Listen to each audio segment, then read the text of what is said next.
I believe most of us would agree that the outlook for gold is good.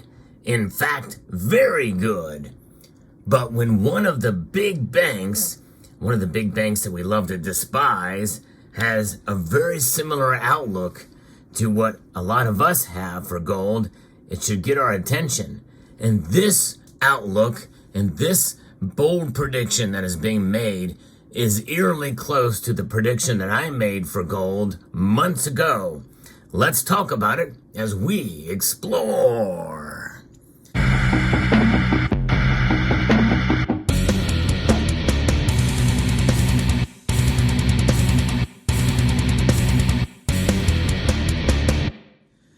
And when I see a piece like this, it really gets my attention.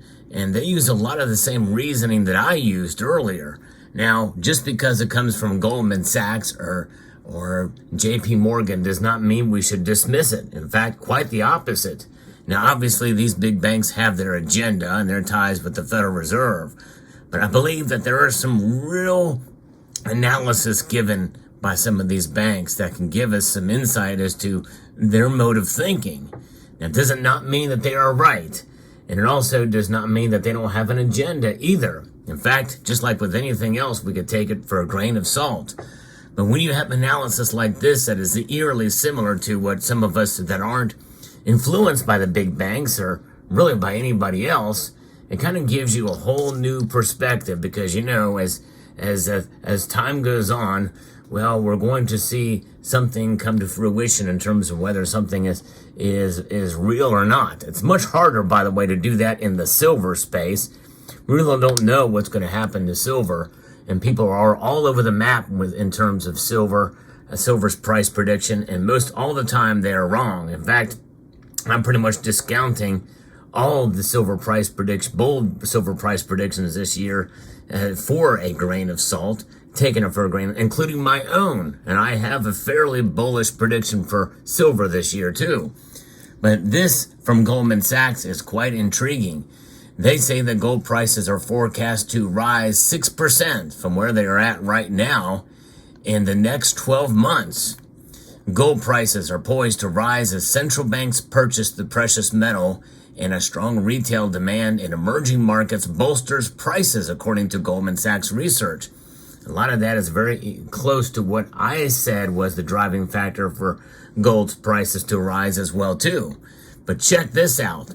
The yellow metal, they say, is forecast to climb about 6% in the next 12 months to $2,175 a troy ounce. Now that is $25 shy of my prediction for gold this year, which I think actually, looking back, is an even more bold prediction than I probably should have made, but eerily close. In fact, if anything, I probably would have said 2150. But, and keep in mind, we were at 2150 for a very brief amount of time on one of my Sunday night market watches. We watched it occur in real time. The clock was spinning around and we saw that price move up pretty dramatically in a matter of minutes. It's pretty crazy to watch. But nonetheless, here, Nicholas Snowden, head of metals and commodities research, and analyst Lavinia Forcelli, write in the team's report, they point out that gold prices may trade in a range in the near term amid uncertainty about Federal Reserve interest rate policy. We know that gold does not offer yields at all. It tends to be less attractive to investors when interest rates are higher. The downside risks to gold prices, meanwhile, are expected to be limited by several key factors. Now, we know it doesn't pay a dividend, and we know that it should not be seen as an investment. It's a hedge. It's a savings vehicle. In fact, in reality, it's an insurance policy against what's happening to this inflation. That's one of the reasons why these central banks are buying it. This is losing value. This is sustaining value.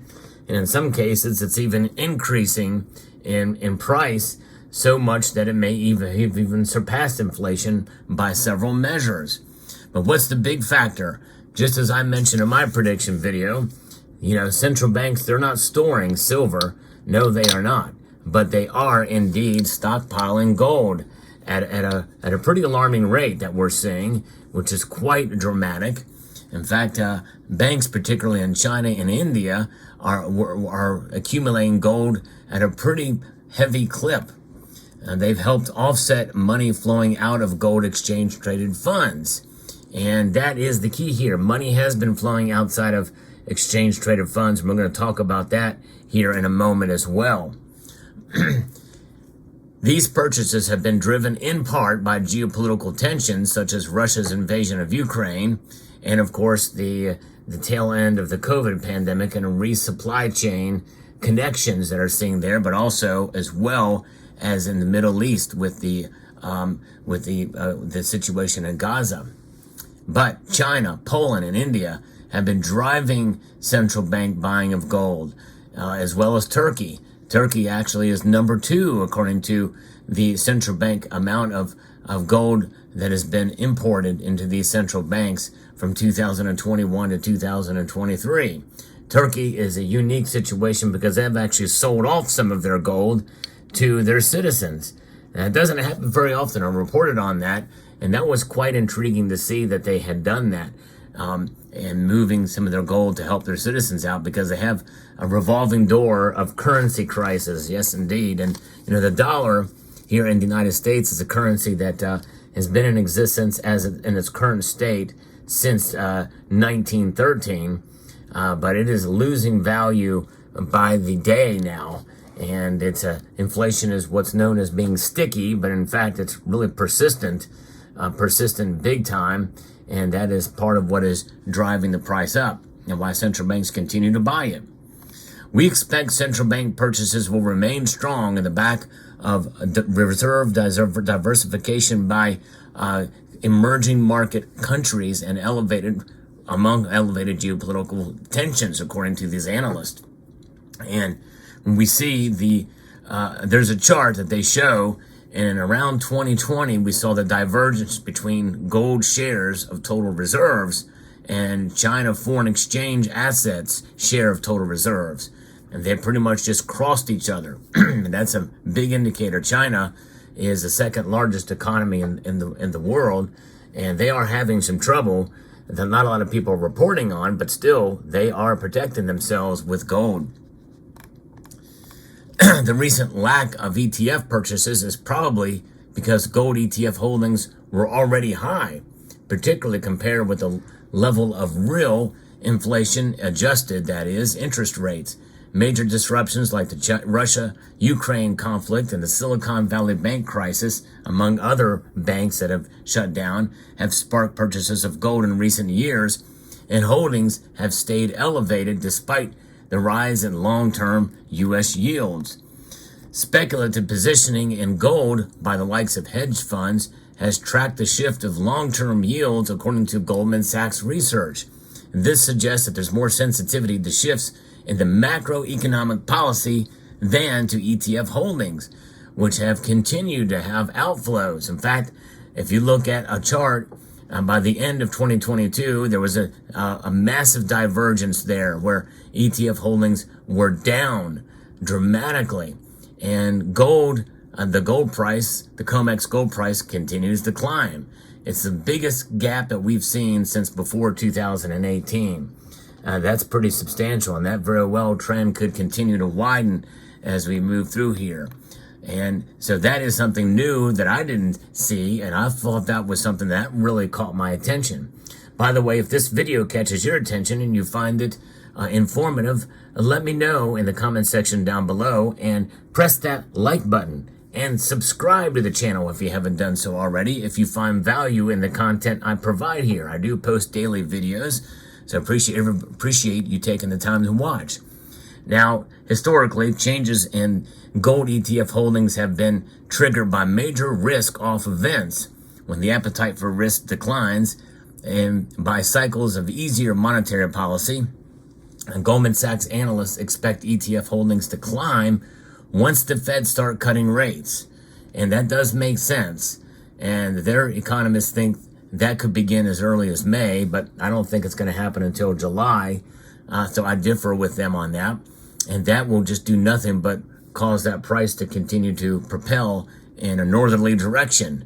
Strong retail demand for gold could propel the metals price higher as well, Meanwhile, the wealth effect of rising incomes in emerging markets is driving consumer demand for gold, especially jewelry, and especially in the East. We've talked about that before too. Now, there has been a ripple effect with that. As gold's price continues to go up, I think we're going to see an increase in demand for that in silver. Silver, I think, will in turn benefit from that as well, because it is the new gold, especially in China and the East, as I've reported on recently. And China has benefited from the weakness in the equities market in that country.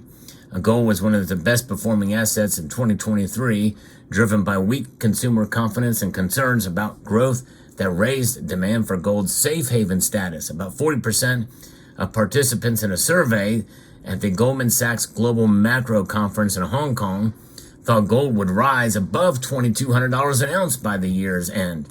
We expect the property slowdown and investor concerns around the Chinese equity markets to drive strong China retail demand over the coming year. And I agree with that. And I'm just going to stick with my prediction of 2,200 gold by the end of the year. And let me know what your thoughts are. Goldman Sachs says 2175. But this certainly did get my attention. Let me know if it got yours as well too. Fascinating indeed. Gold, the ultimate store of wealth. And I'm glad I have some of it. And I hope you have some of it as well. I'd like to extend a multitude of gratitude to each and every one of you for taking the time to watch this video, and to encourage you to please rate, share, comment, and subscribe.